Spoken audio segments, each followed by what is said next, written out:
पहले प्रेजेंटर जिनका नाम हमारी लिस्ट में है वो डॉक्टर तरुशिका सर्वेश मैम है, centre of women studies AMU.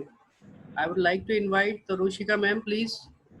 If you are listening to me, unmute your microphone and present your work, please. Tarushika ma'am, are you listening?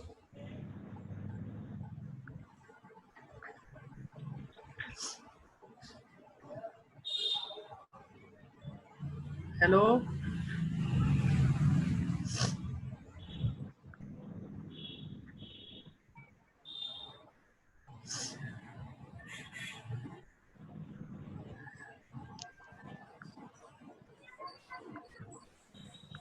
Atif भाई, जी मेरे ख्याल से शायद वो है नहीं अभी इसमें। should we call the other हाँ presenter? बिल्कुल बिल्कुल। Dr. Anjum ma'am from Department of Education AMU. Anjum ma'am, are you there? Dr. Ayaz from Murshidabad Center AMU. Dr. Abdul Samad Saab, Department of Education Murshidabad Center. क्या भाई? Am I able to you? Yes. क्या भाई? Please call Naseem Khan Saab from Mumbai, Maharashtra. He has prepared the introduction of this seminar. So please call him. Naseem Khan from Mumbai, Maharashtra. As Faisal Bhai has told me to invite Mr. Naseem Khan Saab from Maharashtra. Please, sir, share your views here and please unmute your voice. Naseem, sir. Hi everyone, am I audible? Yes, sir. Yes, sir. Yes, sir. Please. Welcome, sir. Dear friends, respected doctors and professors, Assalamu alaikum wa rahmatullahi wa barakatuh, and a very good afternoon to all of you. First of all, thank you for giving me an opportunity to express my thoughts about Sir Syed Ahmed Khan, Mahatma Gandhi, and Dr. Bhim Rao Ambedkar. Let me put across brief introduction to set the right context. Sir Syed Ahmed Khan was an advocate, philosopher, Islamic and social reformer, whereas Mahatma Gandhi was an advocate, political leader and social reformer. If you look at Dr. Bhim Rao Ambedkar, he was an Indian jurist, economist, political and social reformer. If you look at all three personalities, many things are very common among them. They were well educated, highly qualified, and they were social in their entire life. They worked for country, they worked for immunity, community and social equality during 19th and 20th century. India as a country is again going through the similar challenges and crises we faced during 19th and 20th centuries. Those were inequality, illiteracy, poverty, communalism are the challenges to address. And what we feel is, there is serious need of those kind of personalities and thoughts who can come forward and work together for humanity, equality, literacy, and healthy economy. We strongly believe that this program is a platform to start with. And all the participants in this program have a role to play. So let us work together and make a difference. Thank you. Jazakallah khair. Thank you, Naseem Saab. Thank you for sharing your thoughts and views. Atif bhai, Mohit sir का अगर unmute हो सके, अगर वो आ सके तो please उनसे contact करने की कोशिश वो कीजिए। मोहित भाई ने कहा था कि अभी फोन करके बता देंगे, आप कंटिन्यू रखिए, अच्छा तो अच्छा, आएंगे तो मैं आपको इत्तला कर दूंगा। ठीक है ठीक है। हमारे जो सेशंस के जो प्रेजेंटर्स हैं, please if they are listening, please come and present their work.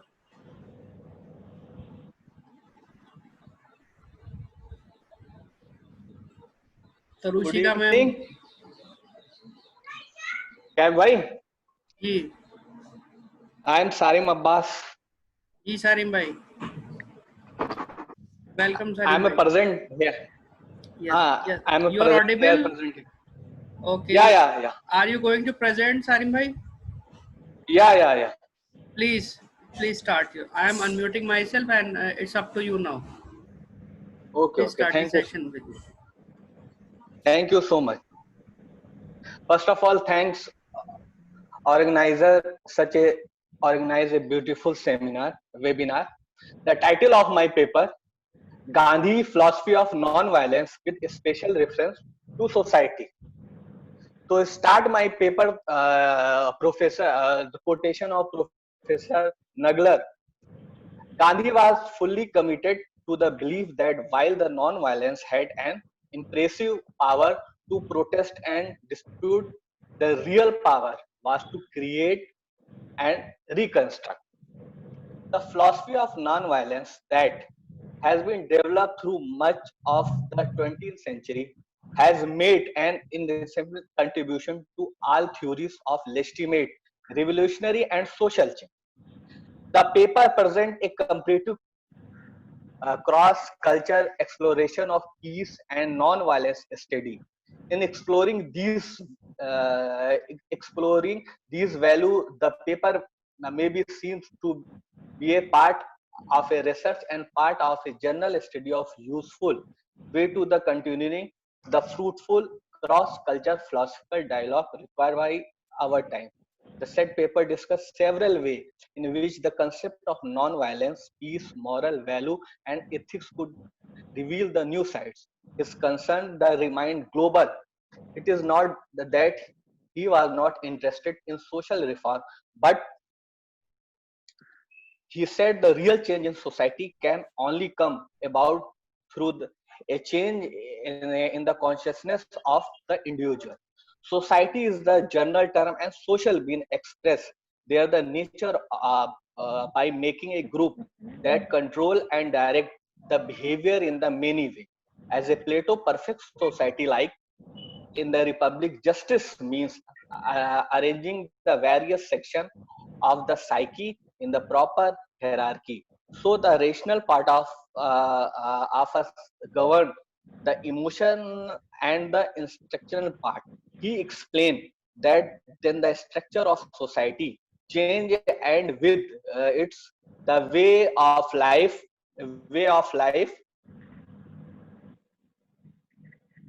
He explained then the structure of the society change and it's the way of life.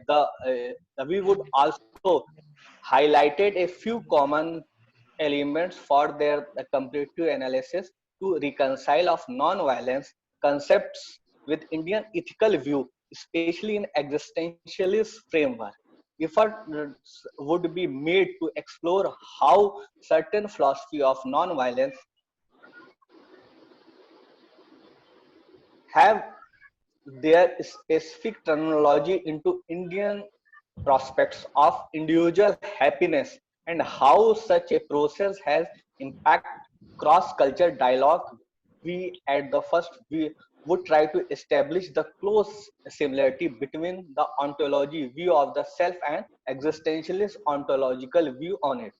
The paper would further examine where Gandhi was fully committed to the belief that while non-violence had an impressive power to protest and its real power to create and reconstruct the ethics of non-violence naturalistic insofar it's the humanistic concept of the convention have any resound moral parallel and some modes through which these moral value could be of services to each other. The firm of non-violence draws the inspiration from the both religions of ethical belief and political analysis. All religions discuss the power of non-violence and the evil of non-violence. The other religion also speak of ahimsa. The Jainism main quotation based on ahimsa paramo dharma. Non-violence is the keystone of Jain code of ethics.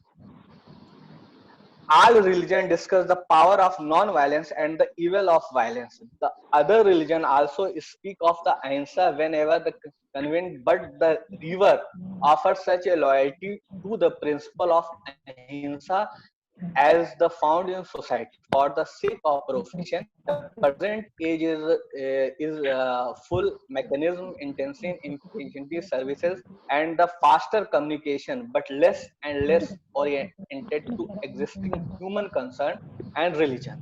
Philosophy of non-violence clarified the connection between the individual and society in great detail. His opinion was that as long people are aggressive, violent, hateful, egoistic in social reform, no control, no government, no political system can establish harmonious or non-violent society. Martin Luther King said, non-violence means avoiding not only the external physical violence but also internal violence of spirit. You not only refuse to shoot a man, but you refuse to hate him. We have nothing a framework, but do, however, have much to gain for the better survival. The significance of such a cross-culture debate defined the hyper-radicalization, hyper-polarization can hardly be overemphasized in our time. Faisal भाई और time है? Hello जी आपके पास time है, आप ही continue कर सकते हैं. Okay okay बस लेकिन थोड़ा समराइज कर दीजिए इसको, मेन फाइंडिंग अपनी कंक्लूजन पे बता दीजिए. हेलो हेलो मैं डॉक्टर रेहान बोल रहा हूँ. जी जी जी मैं सारिम अब्बास बोल रहा हूँ रेहान भाई. हाँ ठीक है. ये कैब भाई जरा हमें ये बताएं कि कितना टाइम दिया गया है.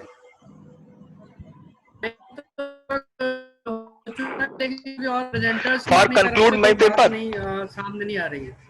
ओके आप अपना सारिम भाई कंक्लूड कर देंगे, फिर हम किसी और को बुला लेंगे. अभी हमारे पास प्रेजेंटर ने अपने वो प्रेजेंस नहीं दी थी, इस वजह से तो हम कंटिन्यू कर रहे थे. ठीक है जी सारिम भाई प्लीज कंक्लूड कर दीजिए बस. To conclude, the Gandhian concept of non-violence was not the conceptual, but the law of our species, the law of our society as a violence is the law of the truth. Through the principle of truth, love and non-violence, Gandhi wanted to create a social order which would treat the entire humanity equality without any discrimination in all the aspects of life. In this regard, said, it is not the monopoly of latent person, not yet the monoid man. Swaraj is to all, to be for the including the farmer, but impactfully including the maimed, the blind, the straying, toiling million. For Gandhi sets, the Purna Swaraj is the common and secret position of all us. Purna means completely, because it is a such as a much for the prince, or for the as much for the entire rich land owner as the landless tailor of soul, as much for the Hindus, for the Muslim, Parsi and Christian, as well as the Jainis, Jews and Sikhs, irrespective of any distinction of caste or creed or status in life. He developed the non-violent method of social change called Satyagraha for the attaining social, political and economical justice. For Gandhi, that first condition of the violence is just in every department of life. To affect a state of non-violence, Sarim bhai, please minimize, and continue. 1 minute, only 1 minute. To have the rule of justice for for one and all. The concept of non-violence has the multi-dimension sense and suggestion is the solution for all type of evil.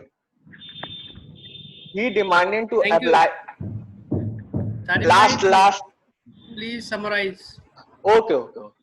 because we have many presenters and we are running short of time. We just have only 1 hour. We have to give others also. Okay. Morality and peace for the correcting wrong, for the explaining enmity and hearted, for the convenience, for the wrong door, for the extreming the sins not on sinner, the innate goodness and excellence of human being, and above all of the unify the whole mankind as a single family, free moral value and material.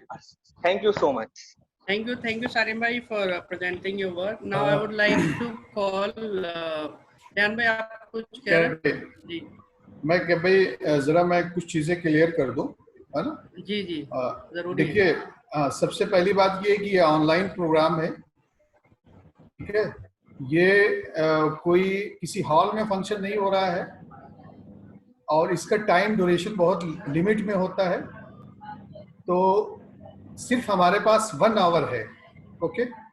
और इसी में जो भी हमारे presenter हैं, ठीक है, अगर उनको 3 मिनट दिया गया है तो मैं समझता हूं कि 2.5 मिनट से 2.75 मिनट में अपनी बात खत्म कर दें, क्योंकि ये कोई क्योंकि कनेक्टिविटी ठीक भी नहीं है और जूम पर इतने ज्यादा लार्ज टाइम के लिए मुश्किल होगा। ध्यान में अगर आपकी इजाजत, ध्यान भाई आपकी इजाजत हो तो मैं आमिना मैम को बुलाना चाहूंगा, वो प्रेजेंट करना चाह रही है अपना वर्क। नहीं, वो प्रेजेंट करें, ठीक है, लेकिन टाइम के जो फिक्स है उसमें जी 1 आवर में ये क्लोज हो जाएगा, ठीक है? ठीक है, okay. Amina ma'am, if you are listening to me, please unmute your microphone and okay. Present your work. And we just have we have many participants and we have very less time. So okay, please. Am I audible? No, it's up to you. Yes, ma'am, you are audible. Please. Okay, thank you. Respected fraternity and delegates, and Assalamu alaikum and good afternoon, everyone. I'm Dr. Amina Khatam from Modern Indian Language, AMU Aligarh. My topic is a comparative study between 2 educational and religious reformists. Actually, I'm a teacher of Bengali literature, so I have tried to study comparatively between a Bengali personality who is very rarely known to everyone, and whose ideology is very similar to Sir Syed Ahmed Khan. My topic is a paper. In my paper, I have tried to study a very famous personality of Bengal, Mahorshi Debendranath Tagore, whose contribution in education reminds us the extraordinary contribution of Sir Syed Ahmed Khan in many ways. Debendranath Tagore, son of Prince Darkanath Tagore, father of Kavi Guru Rabindranath Tagore, and favorite disciple of Raja Rammohn Rai, was a famous Hindu philosopher and religious reformer and founder of Brahmo Sabha, named Tattva-Bodhini Sabha. He was taught Sanskrit, Persian, and Western philosophy and studied religious literature, particularly Upanishad, Vedas, which created a deep impact on his religious thinking, along with the awakening of the soul and the influence of Raja Rammohn Roy. He was involved in several reformative work in social, religious, political, and education field, which is very much similar to Sir Syed Ahmed Khan.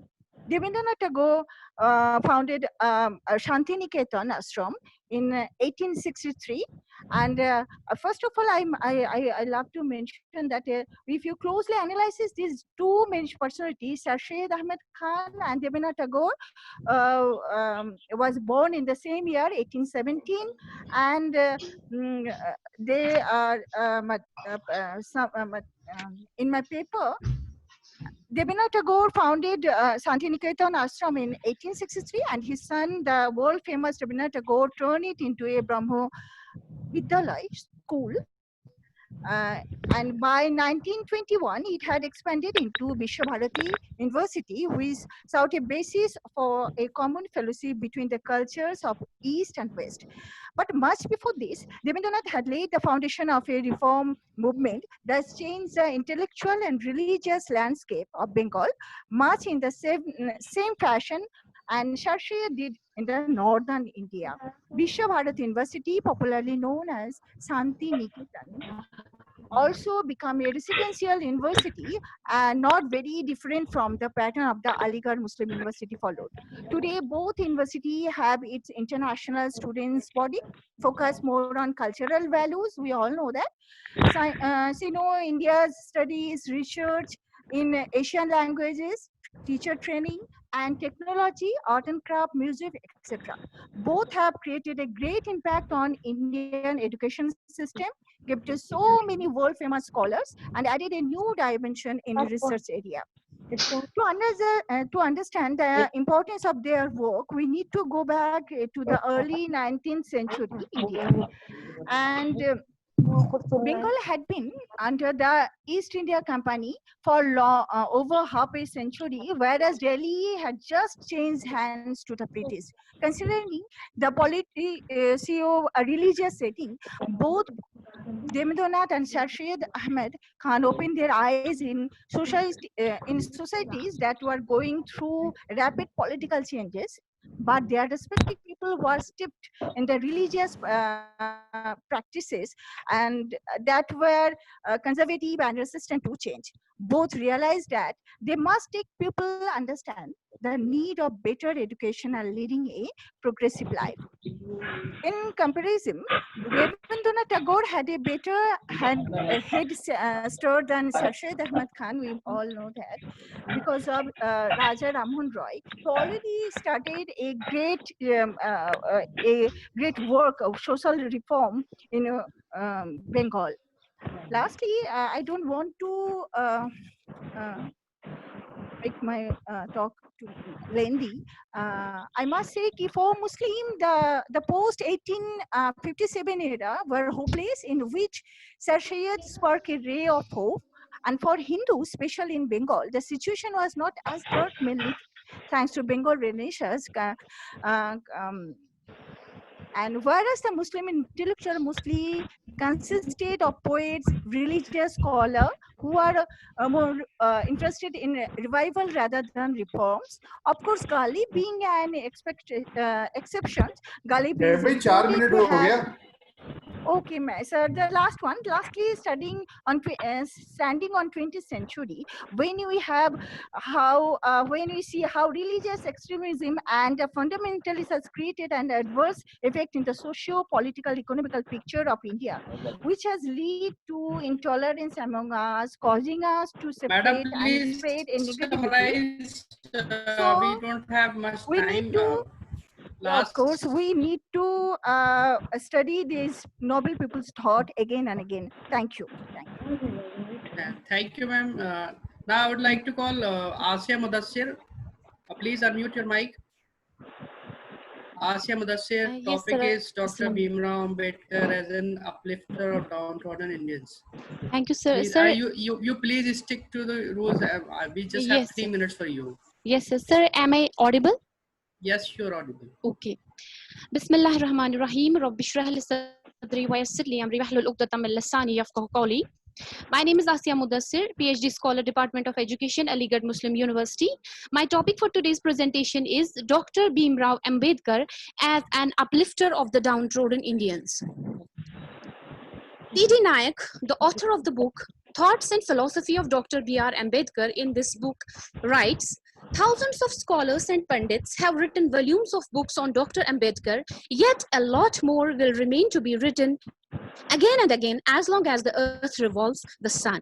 But it will be a befitting tribute to the memory of Dr. Ambedkar if we also endeavor to extinguish our outflow and realize our goal here and now. Dr. Bhimrao Ambedkar is popularly known all over India as the chief architect of the Indian Constitution. His efforts to eradicate social evils were remarkable, and that's why he is called the Messiah of the Dalits and downtrodden in India. Dr. Ambedkar was appointed was appointed the chairman of the Constitution Drafting Committee. The text prepared by Ambedkar provided constitutional guarantees and protections for the wide range of civil liberties for individual citizens, including freedom for religion, the abolition of untouchability, and outlawing all forms of discrimination. Ambedkar argued for extensive economic and social rights for women, and also won support of the constituent assemblies for introducing a system of reservations of jobs for members of the scheduled tribes and scheduled castes. He provided an inspiring preamble to the Constitution for ensuring justice, social, economic, and political liberty, equality, and fraternity. Dr. Ambedkar was not only a learned scholar and an eminent jurist, but he was a revolutionary who fought against the social evils like untouchability and the caste restrictions. Throughout his life, he battled social discriminations while upholding the rights of the Dalits and other socially backward classes. He was not only a great national leader, but also a distinguished scholar of the international repute. He not only led various social movements of the upliftment of the depressed sections of Indian society, but also contributed to the understanding of the social, economic, and political problems of India throughout his scholarly works on caste, religion, culture, constitutional laws, and economic development. As a matter of fact, he was an economist, and his various scholarly works and speeches indicate his deep understanding of the problems faced by the Indian society. He was appointed as the nation's first law minister and was posthumously awarded Bharat Ratna in 1990 to 91. Dr. Ambedkar played a seminal role in the framing of the Indian Constitution. He used all his experiences and knowledge in drafting the Constitution. In his capacity as a chairman of the drafting committee, he hammered out a comprehensive, workable constitution into which he incorporated his valuable views. He gave free India its legal framework and the people the basis of their freedom. To this end, his contribution was significant, substantial, and spectacular. Dr. Ambedkar's contribution to the evolution of the free India lies in his striving for ensuring justice, social, economic, and political Asya, for please one summarize. and all. In the last, I would like to say something what Ambedkar has said. He said, until the tree of national unity blooms with health through the supply of life-giving water of knowledge, the fortunes of Hindi nation will not be in the extent. Thanks. That's why he gave the education the due credit. Thank you very much. Thank you, Asya. Thank you. Thank you very much. Next presenter we have is Alia from NCERT. Alia, are you there? Are you listening to me?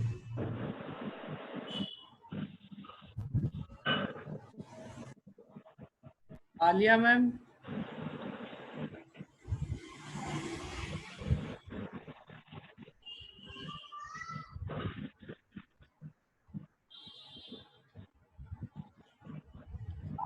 Hello. Hello, is this Alia? Yes. I am here. Yeah. Am I audible? Yes, you are audible. Okay. Thank you very much for giving this opportunity. Camera is not properly settled there. Okay. Yes, now it's okay. Now, is it clear? Yes. It's fine. The frame is not. Is it It clear should now? be horizontal. It's vertical. It should be horizontal. Should be. Yeah, it's fine. Okay. Thank you so much No for problem. giving the Yes. opportunity. The title of my paper is Dr. Bhimrao Ambedkar as Social Reformer. So I have, due to the lack of time, I have categorized my paper in 4 sections. First is Ambedkar's life and works. As we all know about his life and works, which is he worked relentlessly in his life for social justice, human dignity, and economic opportunities for submerged people throughout India. He not only struggles all his life, but he brought social changes and established the principle of brotherhood, liberty, and universal brotherhood concept. Because the Indian society followed the 4-tier system of Hindu and untouchability was an unavoidable Alia, part ma'am, of your India's camera is still vertical.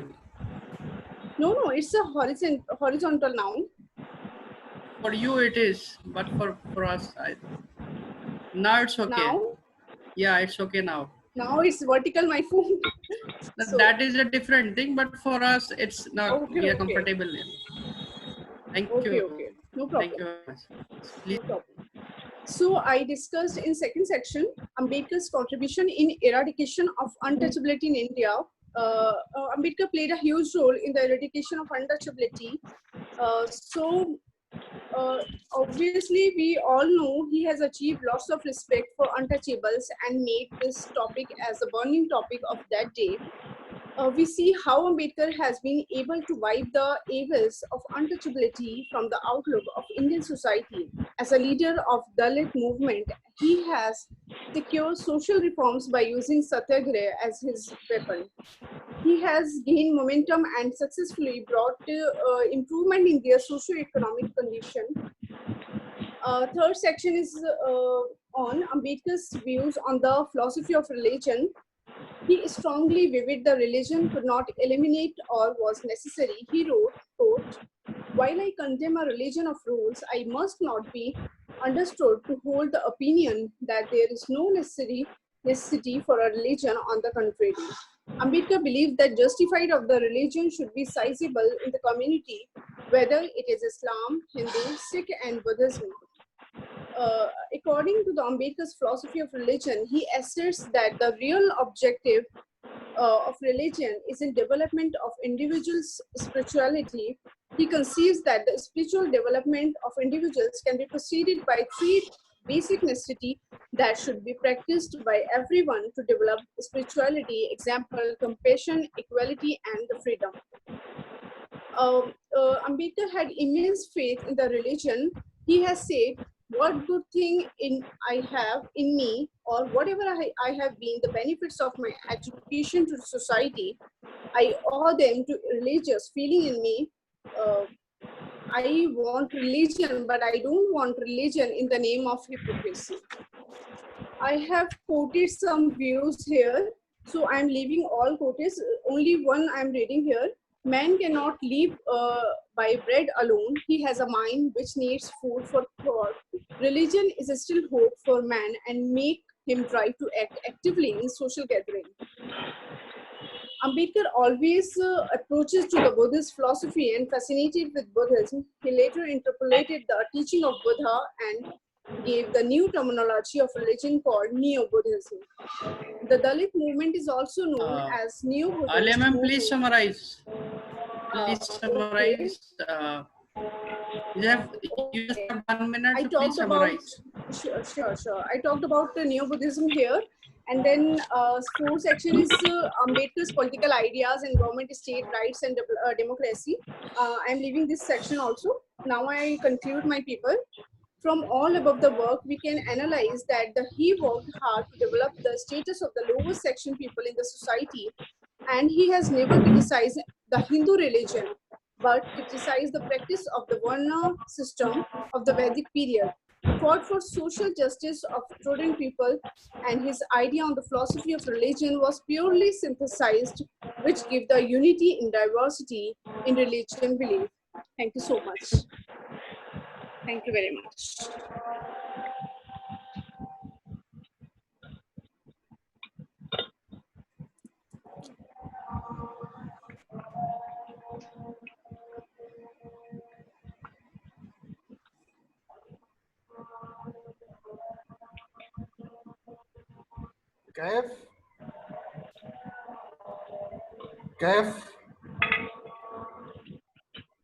Kaif आवाज नहीं आ रही है? बताइए जानवी, आपकी आवाज आ रही है मुझे? आपकी आवाज, हाँ अब चलिए, ओके डन।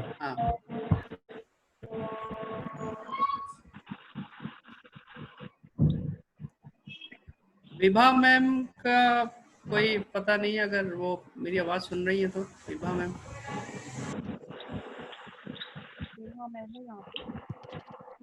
हेलो मैम, आप भी सुन सकते हैं मुझे? जी मैम, हम चाहेंगे आप भी अपने व्यूज रखें। Thank you, Kef Saab, and thank you, Dr. Aftab, for putting me on this platform. और इतनी सारी You're टेक्निकल welcome, ma'am. झंझटों के बाद भी ये सब हो रहा है. It's a good thing. मुझे कुछ बातें कहनी है and I'll use both the languages because I can see it's a multilingual As you wish. panel. You see Yes, that the three big shots that you have selected for the discussion of their philosophies and especially their role in unity of the country. So I will stick to this. Now, my humble suggestion to the panelists, the papers that have been presented as yet is, I heard all the papers very carefully, and most of them had a lot of good biographical inputs about the lives of these three people, which I personally feel as a student of anything, that we can avoid these things and rather than put things in a perspective. So perspective is unity, and unity is such an important paradigm. You see, first of all, let us take Ambedkar. Now, people generally try to only limit Ambedkar's issues and philosophies in the discussion of caste politics, in the discussion of Dalit ideology. And similarly, when you talk about Sir Syed Ahmad Khan also has suffered this kind of, parochial approach. It's very important that when we look at people's work in their own community, it should not be taken as only a kind of contribution to personal community or personal caste or a personal set of people. Because when a thinker, when a philosopher, or when a social worker, when an activist decides to work for a set of people, then he is serving in the larger interest of the nation, in the larger interest of the community, that is national community, the country. Now, look at, for example, Ambedkar's work. When he tries to awaken his fellow countrymen, especially those who are outcast, especially those who are marginalized, he wants to make them understand that in order to come into the mainstream of the society, they will have to first of all question their existence. और वही बात sir Syed Ahmad Khan के ऊपर भी apply होती है कि जब वो अपनी कम्युनिटी या अपने माशरे के बारे में सोच रहे थे, तो क्या वो सिर्फ एक महदूद होकर सोचने वाले इंसान थे? नहीं, उनका मकसद था कि जब मेरी कम्युनिटी जानती ही नहीं है कि वो किस बदहाली में है या उसको किस तरक्की की जरूरत है, तो फिर वो कैसे एक नेशनल मेन स्ट्रीम में आ पाएगी. So this is very important. The third important thing is, now let us talk about Gandhi. Gandhi के बारे में लोग बहुत ज्यादा जानते हैं और आजकल ऐसा जानते हैं कि हम लोग अक्सर ही सोचते हैं कि we need not read about Gandhi. Gandhi के बारे में तो हम सब जानते ही हैं. और अगर हम गांधी को भी बारीकी से समझे, if you look at Gandhi closely, we'll also find that he also started from a small level, from a micro level, and then he went on to think about this macrocosmic aspect of Indian freedom movement. He started his work in South Africa, और उन्होंने भी वहाँ पे जो indentured labourers थे, जो labourers को यहाँ से ले जाया जाता है, और उसमें इंडियंस भी थे और उसमें अफ्रीकन्स भी थे, जो जगह जगह से लाए हुए लेबरर्स थे, उनकी बदहाली के बारे में सोचा. और फिर वो बदहाली के बारे में सोचने का जो उनका पूरा प्रोसेस था, वो इनको इतना आगे तक ले गया कि उन्होंने पूरी दुनिया के बारे में सोचना शुरू कर दिया. So this is something very important, that we need to look at these three people as not just the people who were serving one community or the other community. When they are talking about, one very important word is awakening, या जिसको हम कह सकते हैं कि अपने आप को पहचानना, to reclaim their own identity. जब हम अपनी आइडेंटिटी को पहचानने की कोशिश करते हैं, तो हम एक लिबरल माहौल की तरफ आगे बढ़ते हैं. We step towards achieving something bigger, a society which has more tolerance, a society which can always be unified because it has scope to disagree. एक दूसरे से डिसएग्री होकर भी साथ रहने का जो एक सेंसिटिविटी है, एक जहनियत है, वो जहनियत जब भी पैदा हो सकती है जब हम अपने अपने कामों को दूसरे के साथ शेयर करें, दूसरे के साथ बांटें, और उनको हम हमारी कम्युनिटी के बाहर जाकर के भी लोग ये समझें कि ये एक बड़ा काम है, और अगर मैंने अपनी कम्युनिटी को सर्व किया है तो मैंने सिर्फ एक पैरोकियल व्यू नहीं रखा है, बल्कि मैंने एक नेशनल मैप पर अपनी सर्विसेज दी हैं। This is what I want to say. So मेरा ये मानना है कि हमको यूनिटी के पर्सपेक्टिव में ये देखना चाहिए कि इन तीनों ग्रेट लीडर्स ने अपने अपने कामों के तरीके से कैसे यूनिटी की एक डेफिनेशन दी है। किसी ने यूनिटी की डेफिनेशन दी है दलित अवेकनिंग से, किसी ने यूनिटी की डेफिनेशन दी है माइनॉरिटी सर्विसेज से, और किसी ने यूनिटी की डेफिनेशन दी है नॉन वायलेंस से। ये सब के सब अपने आप को एक साथ रखकर अगर आप देखें, so they are parallelising, they are comparing, they are putting their efforts to create a cosmos where people are free, where people are without any fear, where people can coexist even with differing views and opinions. And that's what I think is the most important aspect of unity. एक बात बस मैं last में कहूंगी कि जब भी बात यूनिटी की आती है तो हम लोग हिंदू मुस्लिम यूनिटी का नाम देकर सब रंगाई पुताई कर देते हैं। यूनिटी हमारे अंदर हर उस शख्स से होनी चाहिए, सबसे पहले यूनिटी हमें उस शख्स से होनी चाहिए जिससे हम अग्री नहीं करते हैं। अगर हम उसके साथ एग्जिस्ट कर सकते हैं, वो हमारा इम्तिहान है, हम उस इम्तिहान को अगर पास कर सकते हैं कि हम शख्स के साथ रहकर काम कर सकते हैं सुकून के साथ, पीस के साथ, नॉन वायलेंस के साथ, तो हम यूनिफाइड हैं। और इसीलिए सिर्फ और सिर्फ कम्युनलिज्म का मतलब सिर्फ हिंदू मुस्लिम या दो रिलीजन्स के बीच का तशद्दुद नहीं है।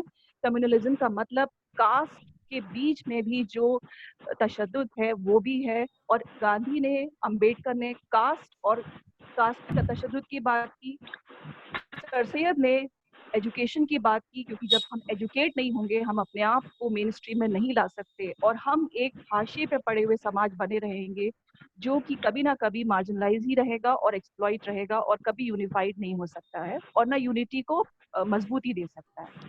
This is all I have to say. शुक्रिया बहुत बहुत मैम, बहुत अच्छी बात है आपने शेयर की है मैम, और ये जो मुख्तसरन और बहुत जामे आपने बातों को बताया, और क्योंकि होता यही है कि हम सिर्फ एक पर्सपेक्टिव से देखते हैं चीज़ों को, कि अगर जो जिस रिलीजन का है या जिस कास्ट का है उसी एंगल से और उसी प्रिज्म से देख के चीज़ों को मतलब स्पेसिफाई कर देते हैं, जनरलाइज करने के बजाय, जिसकी वजह से वो एक पर्टिकुलर कम्युनिटी या एक कास्ट से ही जुड़ के रह जाती है वो शख्सियत, जबकि उनका मकसद बहुत बड़ा होता है, वो नेशन को। इसीलिए मुझे बहुत गुरेज है जब कोई कहता है कि सर सैयद एक इस्लामिक एक्टिविस्ट हैं। वो मुस्लिम रिफॉर्मर के तौर पे ज्यादा जाने जाते हैं, हालांकि उन्होंने सबके रिफॉर्मेशन की बात की, यूनिटी की बात की। Unity is a very big term. तो ये एक मुसलसल प्रोजेक्ट है कि कभी खत्म नहीं होने वाली बात है, और ये अपने आप में यूनिटी एक कभी ये नहीं है कि हमने एक लाइन खींच दिया कि आज से हम यूनिफाइड हो गए। इसका बेंचमार्क नहीं है कि हाँ हमने, और हमें अपने आप को कॉन्स्टेंटली एक एग्जामिनेशन में रखना है और अपने ऊपर कंट्रोल रखना है। मुख्तसरन अगर आपकी बात को आगे बढ़ाऊं तो मैम ये है कि जब तक हम अपने आप को अवेयर करते रहेंगे, अवेकनिंग होती रहेगी, तो हम यूनिटी की तरफ जाते रहेंगे। पर जहाँ हमने अवेकनिंग छोड़ दी वहीं फिर वहीं पहुंच जाएंगे जहाँ तक। Thank you ma'am, thank you for sharing your views. Thank you. आपसे आगे भी इंशाल्लाह मुलाकातें होती रहेंगी। जी जरूर। Thank you and thank you everybody for listening. We have next speaker.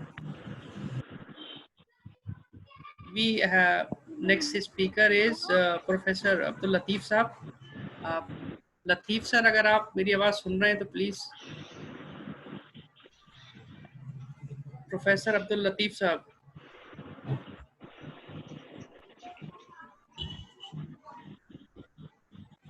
Hello Latif साहब, आपको मेरी आवाज आ रही है हमारी? कैफ जी जी जी। प्रोफेसर अब्दुल लतीफ काज़मी साहब सामने स्क्रीन पे है। Professor Abdul Latif Kazmi. Department of philosophy. जी वो अनम्यूट नहीं हो रहे हैं वो। अच्छा अच्छा, आप उनसे बोल दीजिए अगर मैसेज के थ्रू या आप कन्वे कर सके तो। नहीं वो कनेक्टिविटी हमारी उनकी नहीं है। नेक्स्ट जो है उनको बुलाइए। नेक्स्ट हमारे पास जो है वो Shazia Tabassum. Shazia Tabassum, are you listening? Am I audible? Yes, you are audible. You just have 3 minutes. Just some Yes, present sir. your work. Okay. So, respected delegates and the presenters, Assalamu alaikum.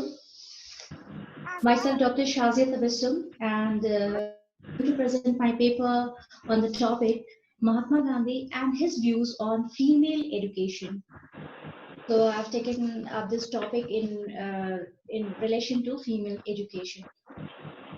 Yes, as before me, as the presenter said that we know much about Bhimrao Ambedkar and Mahatma Gandhi.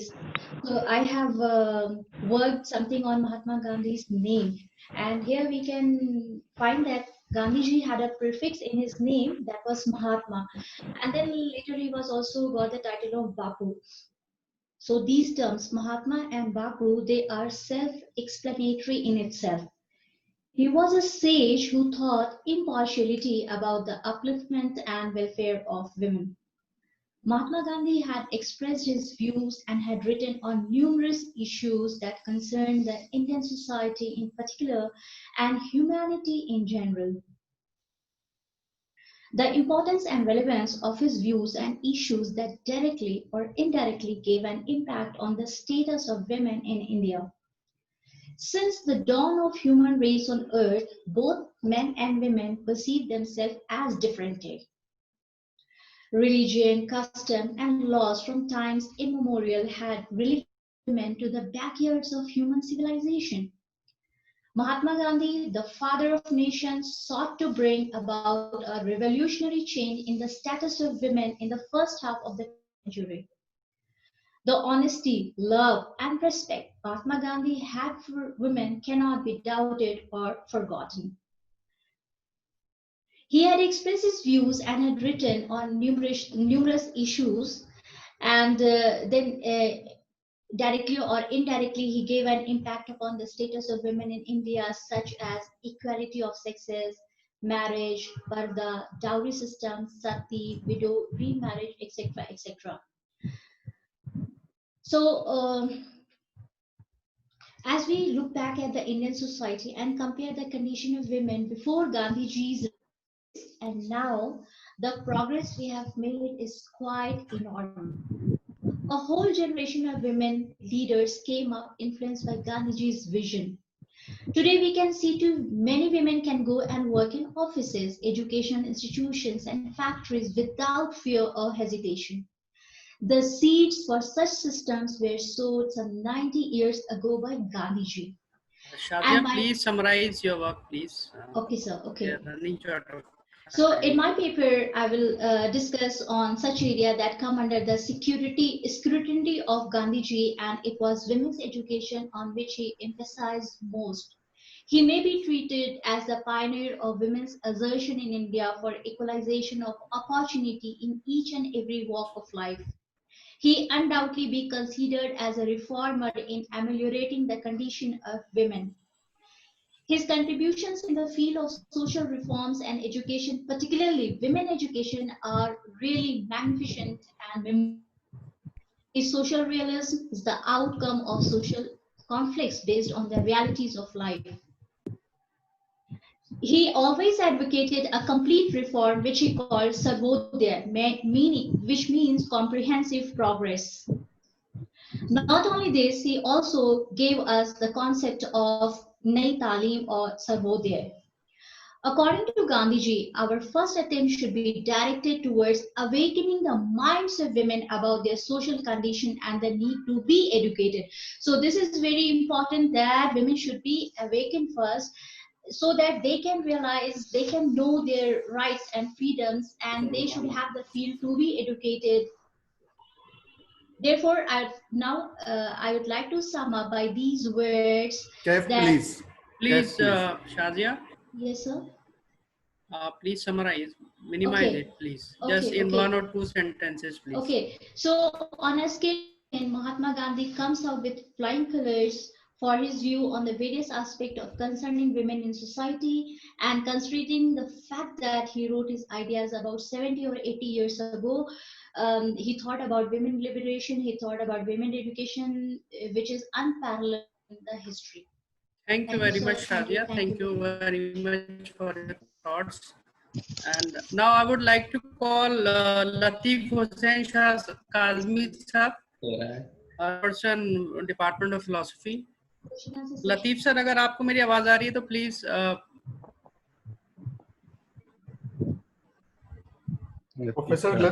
Professor Latif Ahmad Kazmi साहब, department of philosophy, Aligarh Muslim university. Professor Latif Ahmad Kazmi.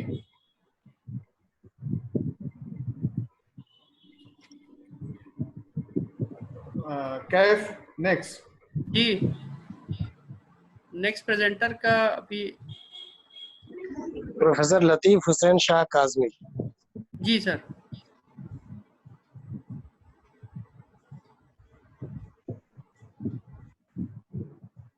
There is no. Latif sir की आवाज हमें आ नहीं रही है.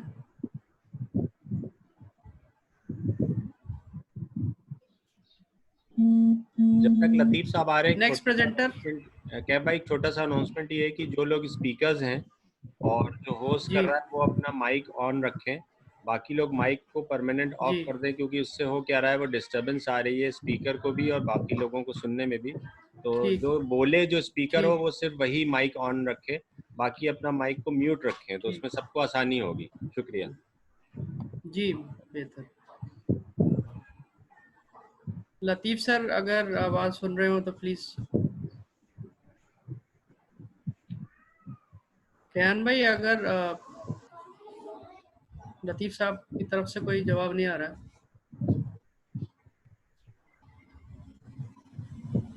ठीक है भाई, कोई जवाब नहीं आ रहा है, लेकिन वो स्क्रीन पर दिख रहे हैं. जी जी. नेक्स्ट कोई नाम आपके पास नहीं है?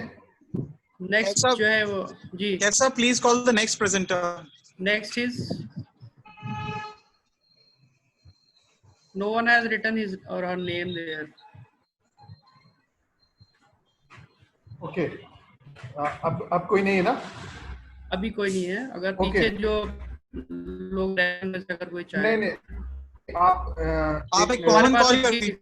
हमारे पास में किसी का नाम नहीं. अस्सलाम वालेकुम, I am doctor Diwan.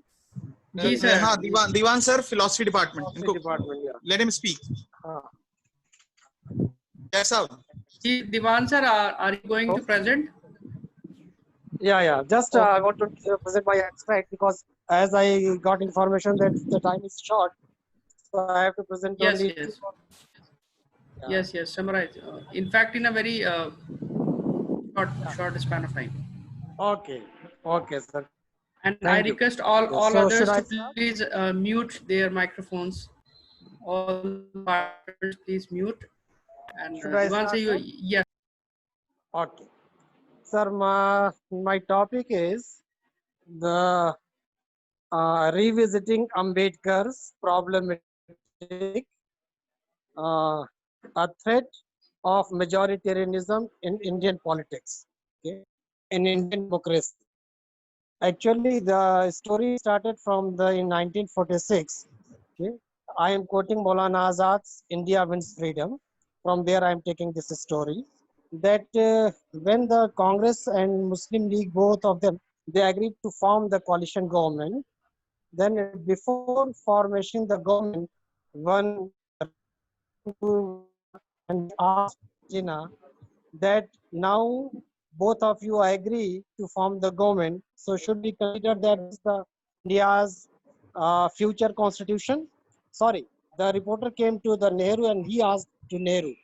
And then Nehru gave the answer that no, now our first objective is to send Britishers out from the India, and after that the majority will decide. Immediately on the next day, Jinnah refused to came into the formation of the coalition government, and he says that no, now I want Pakistan. This is the main reason of when the Indian Constitution was drafting. Okay, they draft the Indian Constitution. Problem, and especially the Ambedkar, he was very confined about that thing, and he was thinking that Indian Constitution should not become the constitution of majority or the rules of majority. Okay, and for this reason, especially, they brought the articles of the fundamental rights related to fundamental rights, where they preserve the rights of minorities. Okay. But now, if you will see in the Indian in the present scenario, you will find out that again what Ambedkar thought 70 years before. Okay, the same problems is going on. Okay, and it is happening because of the floor management. Okay, now the BJP government is the present government. You can say it can have any government can do, but now it is done by BJP government. So I'm taking the name of BJP. Okay, so because of that, you will find that they are managing the floor, and especially you will find that in the bills like triple talaq, in the bills like abolition of article, find that how they manage the Rajya Sabha house. Okay?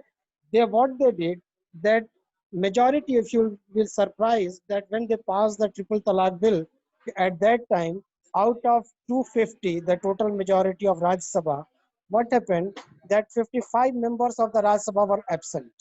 Okay? And they are absent purposefully. Okay? So this is the matter of floor management. So what Ambedkar thought 70 years before about they don't want that the democracy means the rules of majority.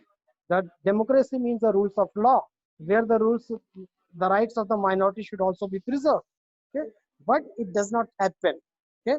Even after 70 years, but he thought about that, again, the same problem is going on. Okay? So my paper is about this. Inshallah, when it will come in the book form, I hope that the organizers will publish this. So the full paper will come in this form. Thank you, Divan sir. Very informative and very useful views you have shared here. Next speaker and the next presenter we have is Anis. Mr. Anis, are you listening? Anis Samir.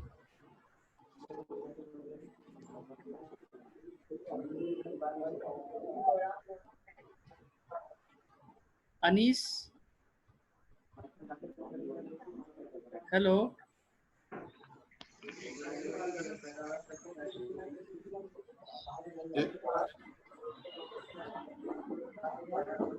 Anees अरे जी रेहान भाई cab भाई हमारी आवाज सुन रहे हैं आप? बिल्कुल. ओके.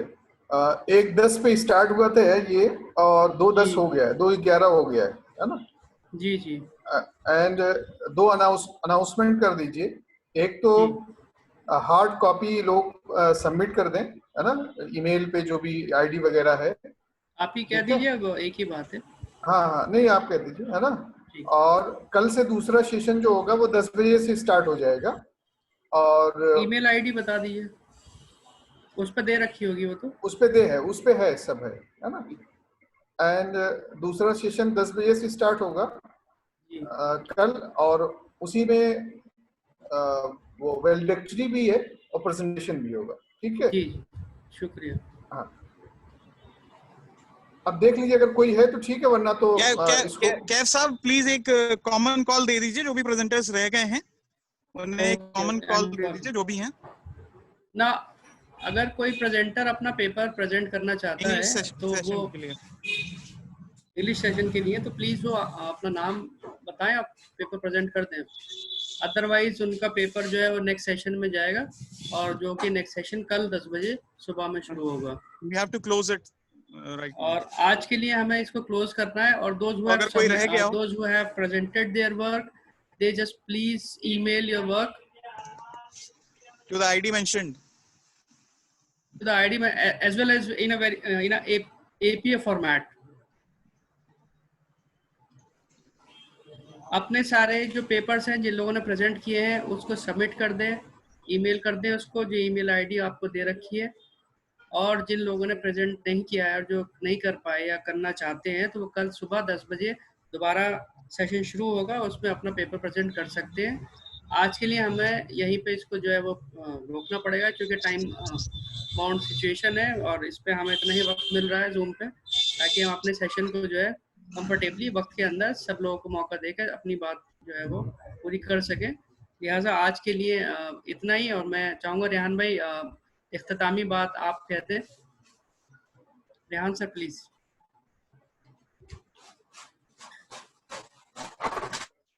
तमाम शुरका का इस इंटरनेशनल वेबिनार में हम इस्तकबाल करते हैं और वेलकम करते हैं।